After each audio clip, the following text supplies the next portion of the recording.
I'm Rachel Greenberg, and this is Volta Insider. The summer of 2016 marked my first time at a political convention. I've been following this election closely, so I knew there would be a lot of passion at both the Republican and Democratic gatherings. I just didn't know how different they would be. Donald Trump is going to win, and Hillary Clinton is going to jail! An evenly matched crowd of protesters, police, and media gathered outside the Quicken Loans Arena in Cleveland, Ohio. It was mid-July, but the weather wasn't the only thing getting the protesters heated up. The same could be said in Philadelphia a week later, when protesters heckled the Democrats at their convention. We do not need to play their game, we need to overthrow their system! But inside the Wells Fargo Arena, there was a much different feeling, especially when President Barack Obama took the stage on the third night. There has never been a man or a woman, not me, not Bill, nobody, more qualified than Hillary Clinton. The protests at both conventions were ineffective. It would take something special to get Donald Trump and Hillary Clinton supporters to find common ground. But I ran into one man in Philly who was trying to do just that. Andrew Purchin is an artist and a psychotherapist who stood outside both conventions this summer and asked 150 people to draw and paint on a linen scroll, and I was one of them. This is his story. The curious end to the war against ourselves is both a statement, like, could there be a curious end to all the infighting, both inside our heads and then with each other? Both Republicans, Democrats, anybody in the world who has conflict. So it's also a question, and I've come up with a guided art-making meditation that people are doing on a scroll at both the Republican National Convention and the Democratic National Convention. The scroll, when it's done, will be over 144 feet long, and we're having all different kinds of interactions with the public. And how did you think up this idea? Like, why a scroll? Why here? You know, in the life of somebody following an artistic path, things just kind of pop up along the way. And the scroll idea came because I had 10 years worth of painting palettes, of those wax paper painting palettes, full of paint sitting in my studio, like, why am I having these here? And all of a sudden I found myself sewing them together, and I made my first DIY Torah. Oh, wow. And I have that on my website, on the andrewpurchin.com website. On the project page, you can read about, you can see the video of me doing a pilgrimage to the Apple Store with my DIY Torah. And so I did that last year, and because in 2012 I did plein air painting outside at both the Republican and the Democratic conventions for another project, this year it was like, well, what if I made a whole new scroll? And then it was like, well, you know, I need to be more generous. How can I get the public to engage with this more? And so instead of me painting and drawing, wouldn't it be cool if the public had a chance to do a process similar to the one that I do?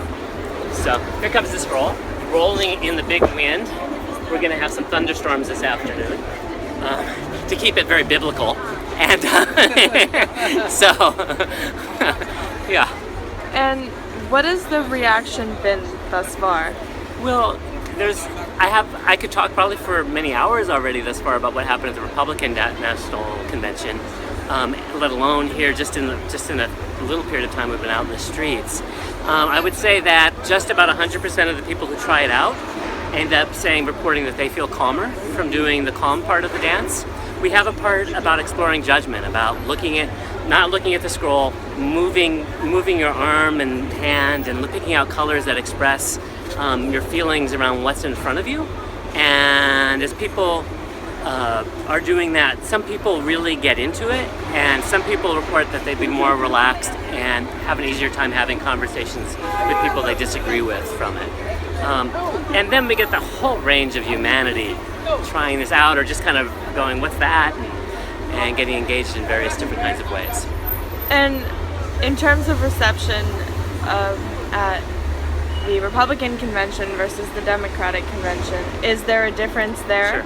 Sure, and we're just early in the Democratic one, so we're not completely clear. But what to me is very obvious is that at the Republican convention, where you had lots of Trump supporters there, and there wasn't too much division. Everybody who doesn't like Trump wasn't showing up as far as the conservatives, but we did have all the activists from the far left to the far right coming through.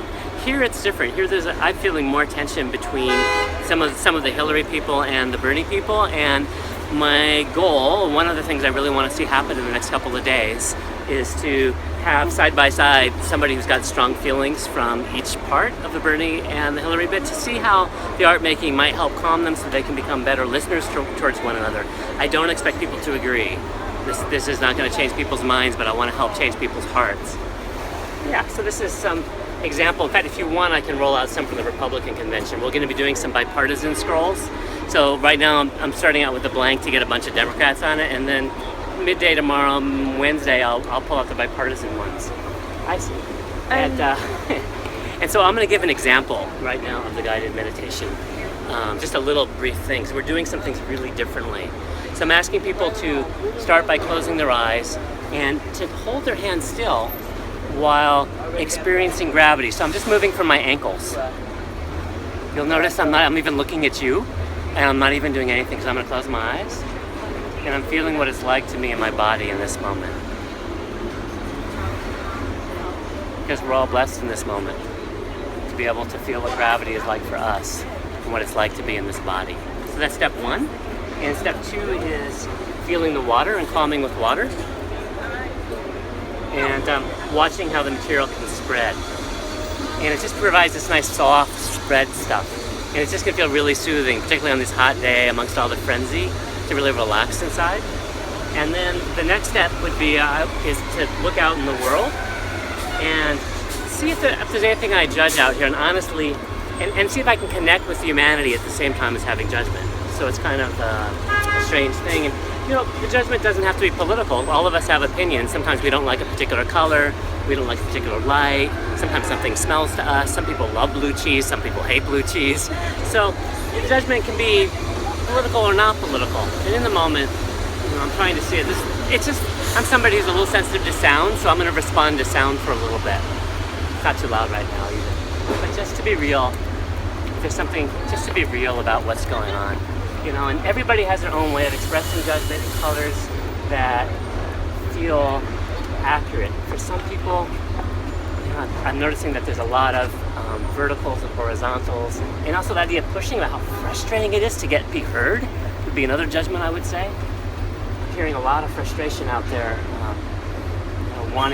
people really wanting other people to understand their point of view and to agree with them, but maybe even just to be heard.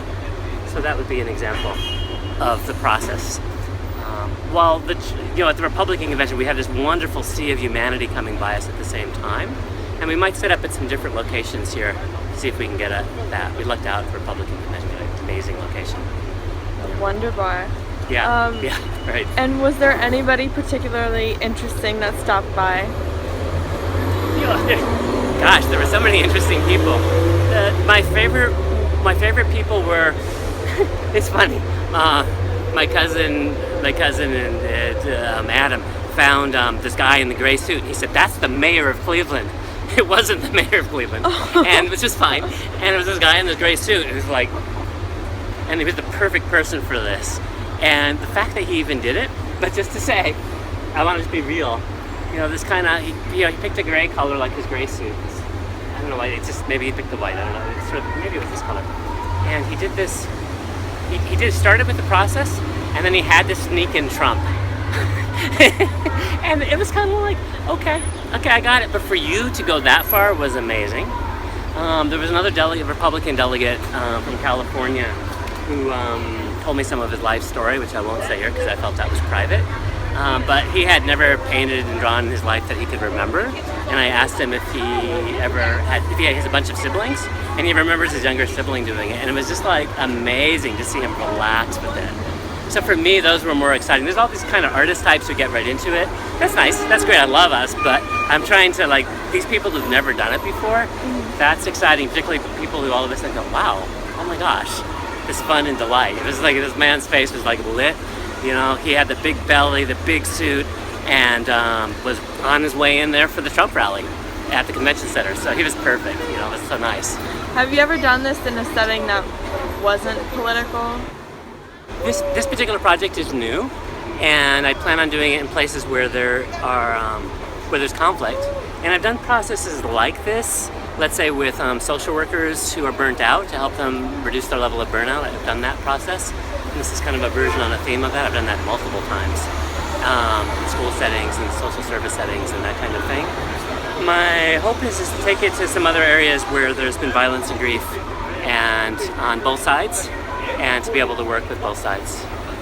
And how did you decide, as a person, as an artist, that this was what you wanted to do, social-minded art? It's not usually the first thing someone is inclined to do. You know, I don't know how I did that, Rachel. I really don't. I know that I made up my own major at UC Santa Cruz called the Arts and Social Action, that I've had that for my whole life. That's really cool. I'm the kind of kid who just really, I'll tell you, I have to thank my parents for that, because what they did is they fought all the time. And I was like, I want them to be peaceful, you know? And it created this drive where I do couples counseling, and I work with people in conflict. And so the kind of, you know, in that way, they were helpful. They were helpful in many other ways, and I love them a lot. Creatively, they were incredibly helpful. Incredibly helpful. So they might have helped me get into activism. And what is your training? Do you have formal training? Are you self-taught? Everything I would say. You know, I mean, I first started playing with food when I was 3. And in 3rd grade, I had Mrs. Prue, who took me through a major paradigm. You can use a paintbrush to get the whole leaf or the whole flower compared to drawing it. And my mind went, whoa! And then I did take formal art classes as well. And also I have a master's degree in social work. So you organized 1,000 Artists, which is a public art making installation, at the 2013 presidential inauguration. Do you intend on organizing a similar plein air thing at the 2017 presidential inauguration? You know, at this moment I have no idea. This scroll is going to have its own life, and I want to follow the life of the scroll, and I'd like to have the documentary done by inauguration time, and I want to install the scroll somewhere, and I don't know how we're going to install it based on the politics in our community. It might be one big knot to start out. We might have a big ritual of untying the knot in the middle of the inauguration is an idea I have. I don't know if I'll do it or not. I'm just going to give you ideas. The other is installing it in a place where it can be kind of a maze or a labyrinth, so it'll be hanging from the ceiling and you walk through all the expressions, and in the end, you know, maybe, in fact, there probably will be an art-making ritual in the beginning and the end of that somewhere, but it's going to depend on where I can, you know, how I can get the right gallery or the right institution or university or museum to do this. So those are all the ideas I have, and I don't know about 2017. Yeah, it's time and money and energy, so I want to be very efficient. So Rachel, do you want to join me and check it out and do this art-making meditation on the scroll? Sure. Excellent, let's go over there. So come over here. So you're right in front of it. And we've got water, we've got crayons. I'd like you to pick a color that to you feels calming in this moment for you. I suggest just kind of experimenting with rubbing the water on the surface and just being in the light of color as it expands and changes. Once again, there's no right or wrong one. Just your way is perfect. We each have a unique way of moving and a unique fingerprint. All of us are needed here. All of our expressions are valuable.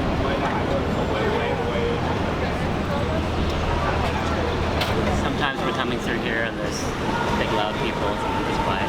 Keep looking at the humanity while feeling your feelings is one of the interesting tricks here. If there's anything else you want to do, you can. You can switch colors, you can play with the water again. There's no right or wrong. You needed to do that. Excellent, I like it. It's mandatory. People do it. Excellent. Sweet. Thanks. Great, thank you. Thank you. You're welcome. Thank you. Thanks for your interest. This has been Rachel Greenberg for Volta Insider. Please follow us on Twitter and find more stories like this at voltainsider.com.